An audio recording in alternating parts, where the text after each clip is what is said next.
from your natural stance, I want you to practice keeping from this position with your searching hands out. I want you to practice shifting. That's what I called it.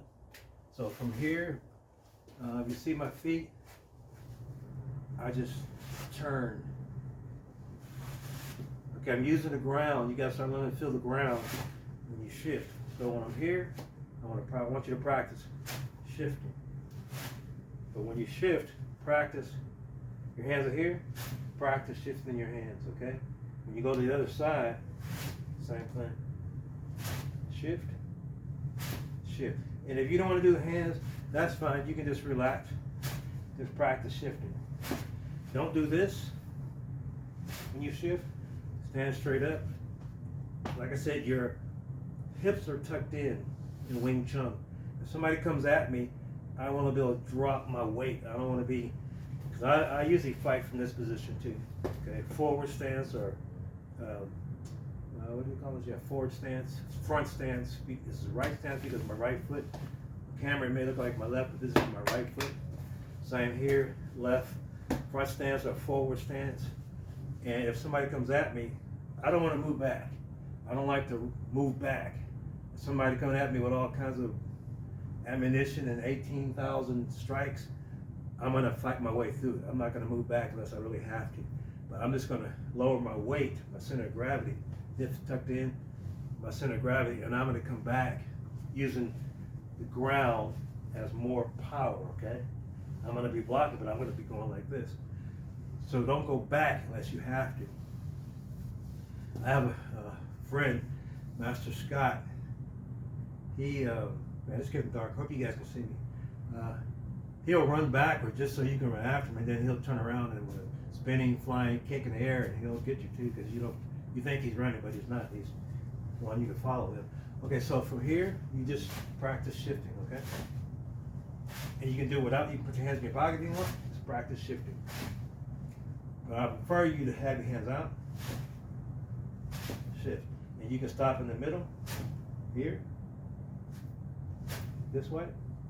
I call this one position, 2, 3, for training purposes, okay? Practice shifting.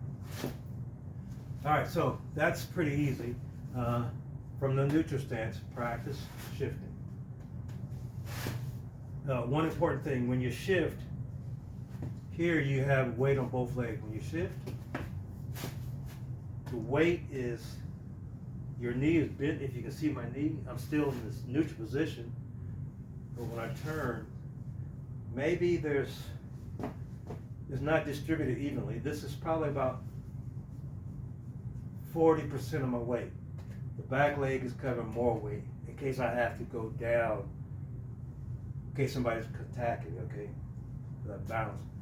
Shift, most of the weight is now on the back leg. There's some on here, but not as much, maybe 40%, 60-40. Here's 50-50. When I shift, different weight distribution this way. Okay.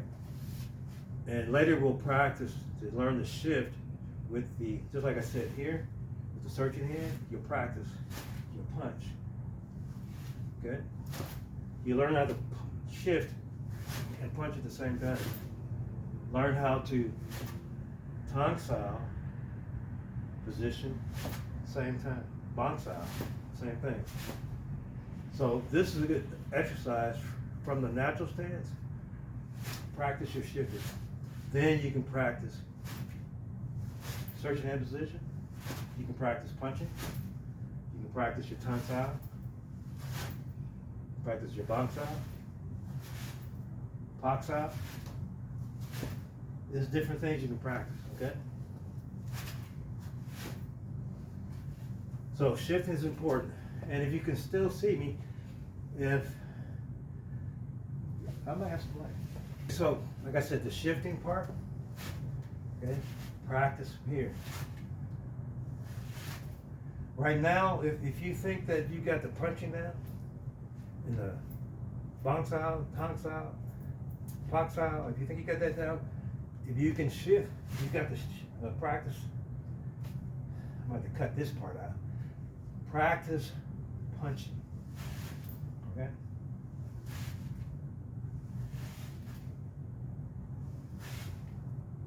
practice the tongue sound. And when you shift, when you get to this side, this should already be here, simultaneous. Like when you do something in this style of fighting, when you get to your point of origin, which is here, make sure everything handwork wise is there at the same time, okay? That's what gives you the power, it gives you the mechanics and the speed. And I'm doing stuff you can't see, but I'm doing it so long. But when you get here, if I go like this, if I shift and this comes a second later, it's not as powerful. Everything together is, okay? Just like the punch. If I'm coming here and I go here and I block and I punch at the same time, the mechanics, it makes it more powerful. And people are strong and fast, but you want to get power. When you get my age, 68, and you've been doing it for a long, long time, you get the power. You can't explain it, but you know it's there, especially when you hit somebody or you hit something, okay? Hitting a board and steel and rocks, it's not like hitting a person. There's a different feeling, especially if you hit them to hurt them.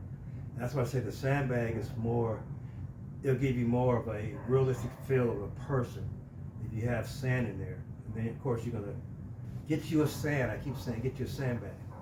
Follow the sandbag video and watch it. And, okay, shifting, you got that. But right now, I just want you to practice with the searching hand, okay? Okay, this is what I call stepping.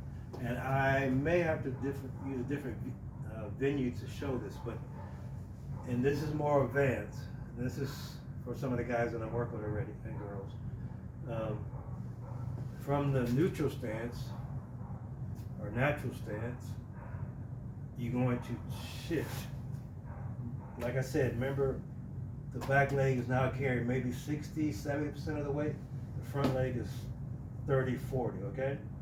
So that means you can pick it up faster. So what I want you to do is I want you to step. I call it stepping.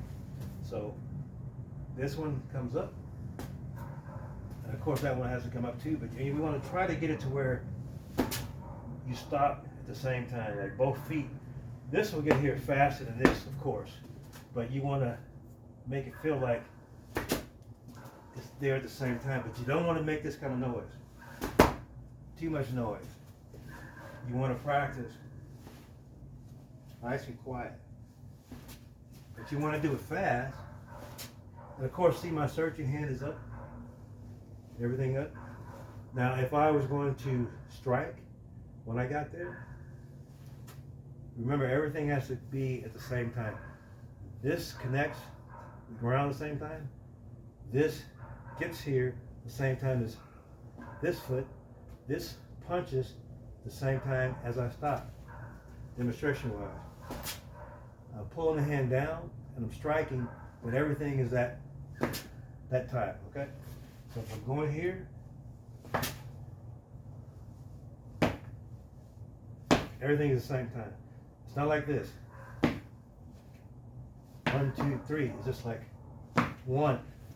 It's not 1. If you get somebody that can do all that in just 1, you got a true, somebody past a grandmaster. But the way you practice this is, you step. I want you to practice Russell again. If you have like a long line, like maybe 10 steps that way. Like say if I'm going here and I'm on number 10, that's 10. I want you to switch this way, go back down 10. Okay? So that exercise looks like this. But when you get there, I want you, as you step, I want you to switch hands. Kind of like, this will get you ready for punching. If somebody's there with a knife, gun, ready to fight you, whatever, you can step. You get so fast, you can step, grab their hand, pock the knife. When I say pock, I mean like this, okay? That's pocking. Pock their hand, push the hand down, but I want you to strike the eye at the same time. If you can step on their foot, their instep, to keep them from going backwards, that'd be fine. But that comes with months and months of learning to step. I can go so fast I can step in somebody's instep, keep them from going back. They're falling back now because I'm striking and I'm using control. Okay, plus I'm going into their space, which I'll explain in a second. But the exercise is here. The neutral stance, turn, step. Now I don't care if you were making this kind of noise and you hear your other foot coming back. 1, 2, you hear the 1, 2, don't worry about that right now. You want to get it to where you can do it quietly and make it sound like one sound, but that takes time. So if you do this, that's okay. As long as you know that your hips are tucked in, you're stepping, 30 to 40% of weight on the front foot, the back leg is using the rest of the weight, your hands are up, your guards are up in a searching hand position. And when you get there, by the time this gets here, this gets here also. So it's all one move you want to make it. Like that. Keep on going, okay? So I'll try to go slow.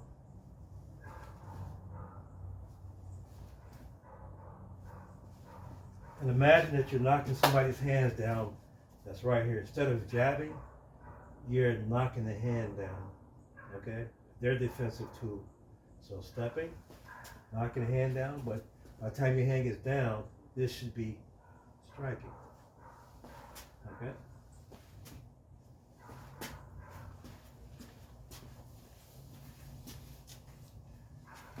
I'm gonna have to get a really better video setup. So stepping.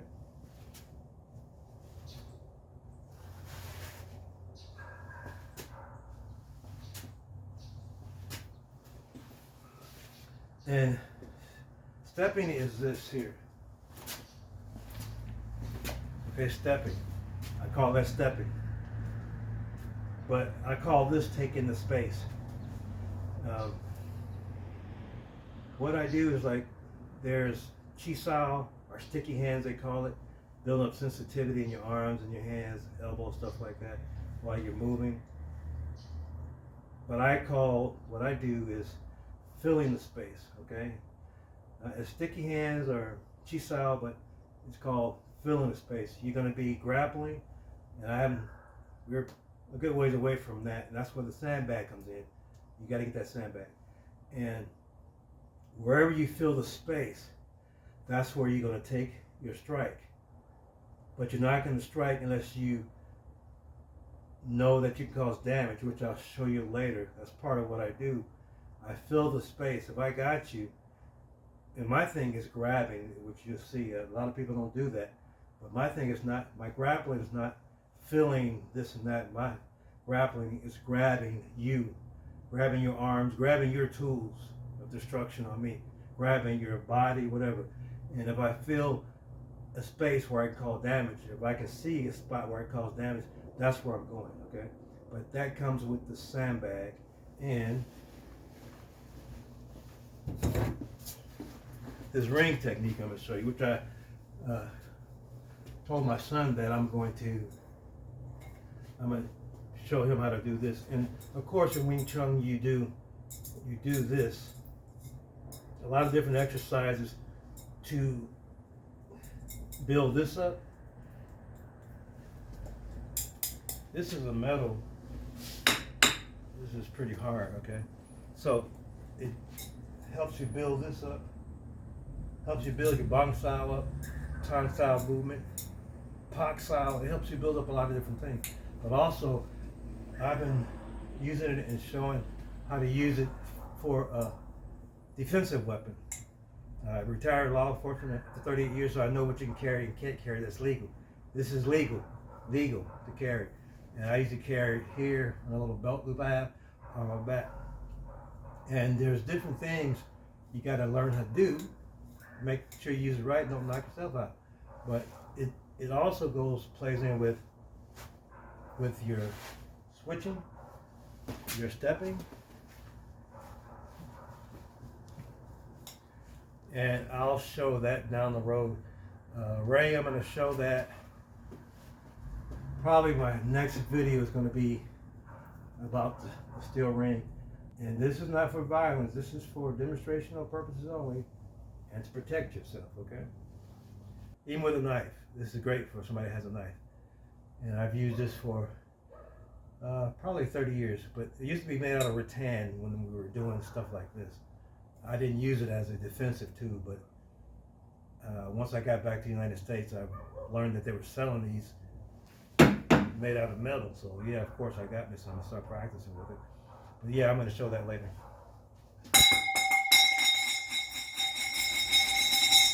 Good sound effect.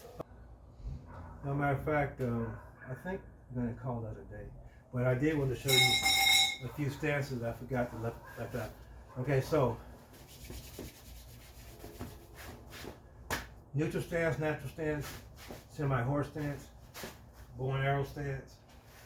Watch the stance video. You see what I'm talking about? Bow and arrow stance. What I call my cat stance. Okay. And this is for breaking knees. I'm not breaking knees. You can't break a knee. You dislocate a knee. But what I want to show you is from the natural stance. I want you to practice this. Okay. What you're gonna do is somebody's in front of you. You hold on to them. You're dislocating the knee. Your foot is angled like this. Your foot is angled this way, not straight, not like a side kick, but it's angled this way. So your foot is angled this way, angle kick, and that helps you from missing your target, okay? Kicking somebody's leg and it's constantly moving, whatever, you can miss. But you want to practice learning and watch a lot of videos, fight videos, any kind of videos, and see if you practice observing when somebody's weight is on a certain leg, it's going to come automatic to you. And that's what I do. I can tell you if somebody's going to be on that, if they have weight on their leg, how much weight, most of their weight, and that's the leg I'm going for. So what I'm doing is like I want you to practice from the neutral stance in the searching hand position, come up, come across the knee,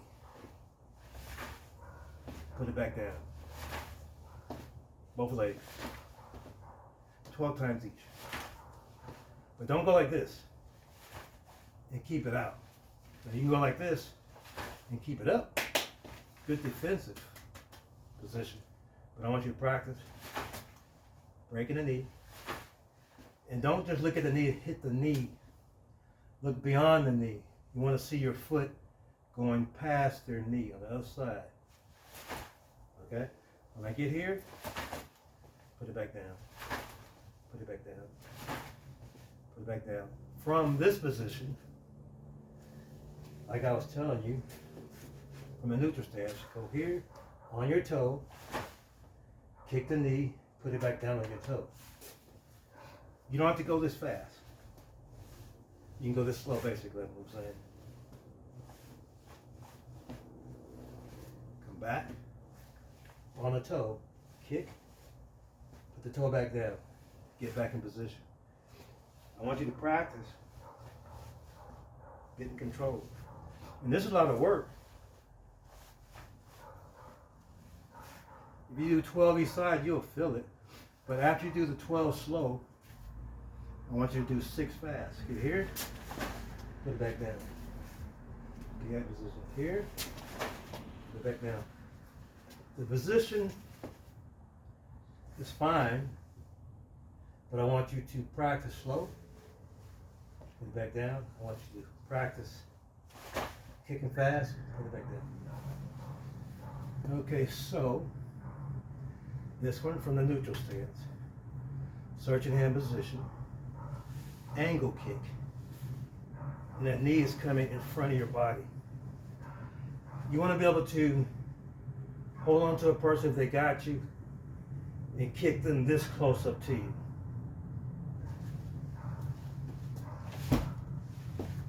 You want to be able to kick them. You don't, like maybe a foot. If they hold on to you, hold on to them. I want you to kick their knee that close. Dislocate the knee, basically. Okay, this is for the front. This is for the side. And we also have one where you go all the way back. They're coming at you. Dislocate the knee. From here, and all I want you to do right now is practice this.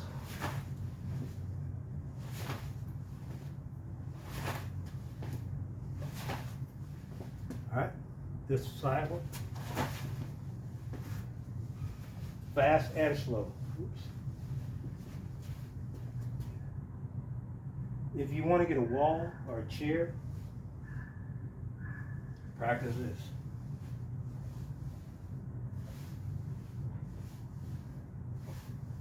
Kicking, putting the toe back down. You're kicking with the edge of your foot, just like in a side kick. And you're kicking with the heel.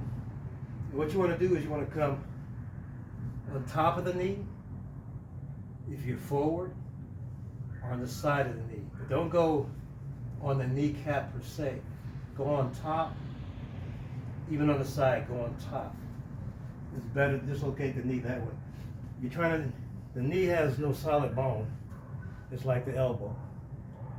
It has tendons, ligaments, muscle holding together. In that socket, what you want to do is you want to damage the tendons, ligaments. If you tear a tendon or a ligament, even if you don't dislocate the knee, night is cold, you're going to cause some damage. It's kind of hard to fight with a busted up knee. That's what you want. You don't have to finish the person if you don't want to, but you want to get an advantage by dislocating their knee, elbow, something to give you an advantage, okay? Now I'm going to have to really edit this video. Maybe I can just let the whole thing run. Okay, so that front kick, leg comes in here, okay? And you kick it out, bring it back, okay? Get the side kick on top of the knee. Bring it back.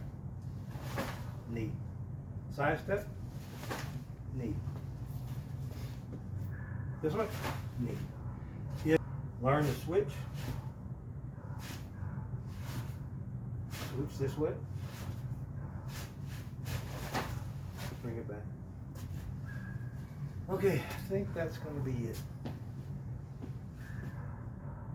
But get you a chair or wall, practice this.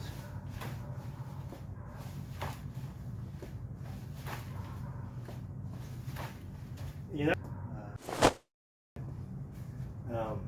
practice a side kick.